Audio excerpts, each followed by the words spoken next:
Hi guys! You're gonna have to excuse me laying on my bed and the poor quality of this video. I'm very tired. I just got back from a rather long trip, coming and going from San Francisco. So I'm exhausted. But I spent the last half of the trip in the car on the way back, meditating and praying, and it was awesome. And when you look outside for so long and you're in deep contemplation and prayer and meditation, something happens where you realize that the trees that you are looking at, that are in your frontal view, akin to the trees that are behind those trees, right, that are just a blur of mountain space, are the same.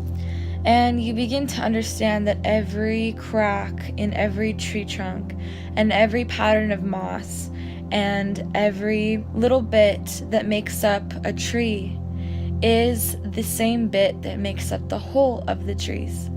And you understand that the veins in a leaf look the same as the veins in your arm, that look the same as the neurons in your brain. And you begin to realize and understand and really come to terms with the fact that the entire universe is fractal. The entire universe is fractal, and the universe operates fractally. What does this mean? This means that Source is the most infinite, right? So the largest thing, as well as the most minute, so the most infinitely small thing, at the same time, simultaneously. Now, only Source has the potential to do this because as creation, we are creation experiencing itself. So, in a sense, the concept of duality must be applied here. There is no outer shell. There is no outer perspective. We have the humanistic perspective. We can, if we choose, have the perspective of a seagull flying above our own heads. We can, if we choose, have the perspective of an ant crawling on the ground. It is all dependent on which perspective you choose to see in the current moment. It is very, very easy for us to be attuned to our own humanistic nature, paired with the ego that we have developed for ourselves over time. Why? Because this is what we are used to. This is what we have been conditioned to know and re-know and re-know. And this is the story that we keep telling ourselves, as well as the story that the rest of our life keeps on telling ourselves. Now, if there's one thing that I've realized in my journey, it's that we have the power to invent and reinvent ourselves as many times over as we would like. This is because we have this innate, inexhaustible, eternal force inside of us. And this is called life force or life force energy. And many religions interpret this life force energy in many different ways. And the way that I interpret it is one of being cumulative of all the religions that I have attempted to study in my life, right? So every single religion that I've come across essentially says the same thing. This is why indoctrined religions that keep us grounded in one religion have also the potential to keep us stuck in that frame of mind. And this can largely become an ego thing if we so let it. And this is where religion becomes very dangerous, right, as we know. So, the point of our existence is to realize our own fractality and to realize the way in which we operate, which is infinite, which does not have a limit, which starts and ends based on our own perception. So if we have a negative perception, right, there's no such thing as negative or positive, but if we have a perception of low vibration towards the world around us, then we will keep seeing more of what we choose to look at, right? Where we focus our attention is where we focus our energy, and this is what grows. If you study alchemy and if you study ancient practices of divination, as well as the esoteric, you will understand that magic is very, very easy. It's very, very scientific. Actually, when you study science, any science, so biology, chemistry, You are studying the reaction, the material reaction of this induced magic, of this energy. And energy will manifest itself in the physical if the intention behind it is strong enough. So for example, we have manifested into the physical because we have some intention of being here, right? If the universe didn't want us here, we wouldn't be here. We are the universe. Hence, if we didn't want us here, we wouldn't be here. Each one of us came here with a goal. Each one of us came here with a drive, with something to do. And ultimately, this doing would be one of healing, because by definition, our souls are compassionate. They're comprised of pure love, energetic love, prana, right? This is life force. And that, in a sense, is compassion. What is source energy? Compassion. What is God in every single religion? What is his main quality?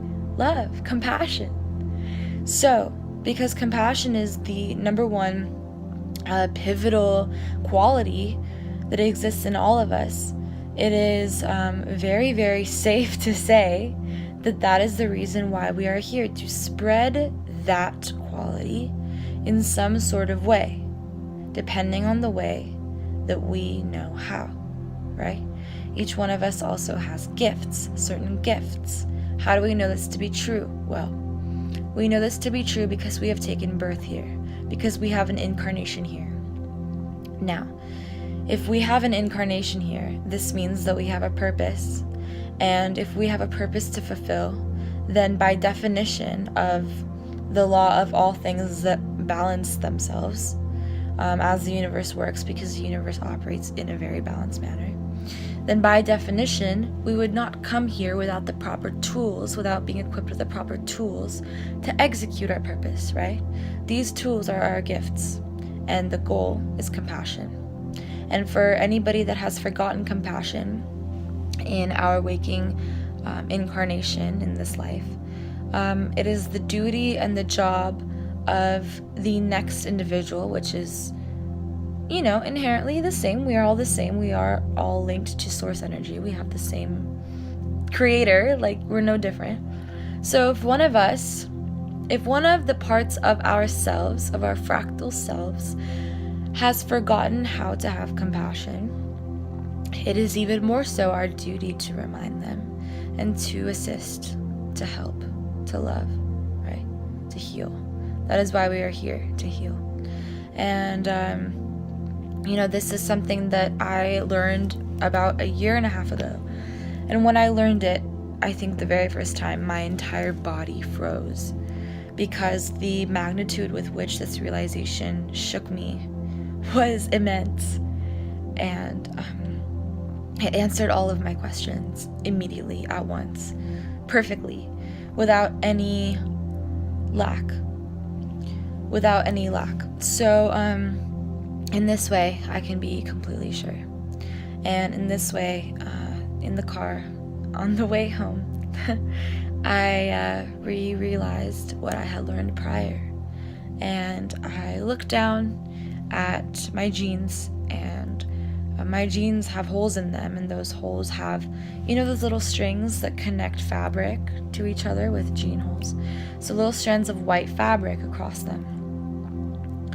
And some of the strands were together in one piece, and some of the other strands were ripped, right?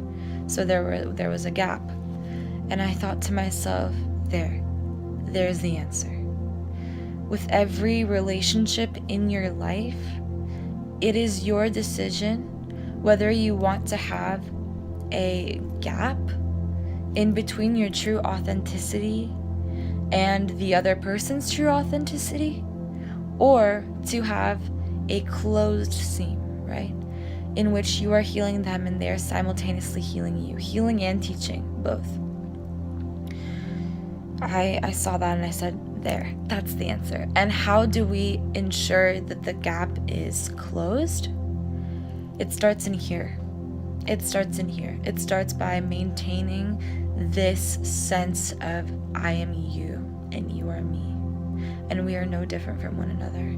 And that is why compassion is our nature, and anything other than that is us lying to ourselves. In any other way, anything other than compassion is us lying to ourselves, distracting ourselves from our true honesty, from our truth, right? And also simultaneously and conversely from our potential. So that's my 2 cents. I hope you enjoyed this video. I hope it helped you in some sort of way. If you liked this video and if you would like to see more like it, go ahead and subscribe to my channel, and I'll definitely see you in my next video. Peace. Okay, it's Rap Pack to my pulse flat. We keep it real, no false rap. I got 4 cars and they all black. Got 4 bras and they all that. We call that ballin'. Doing this is my calling. Flow is so appalling. My phone off and she calling. I'm like, yeah, what it do? Penthouse, man, what have you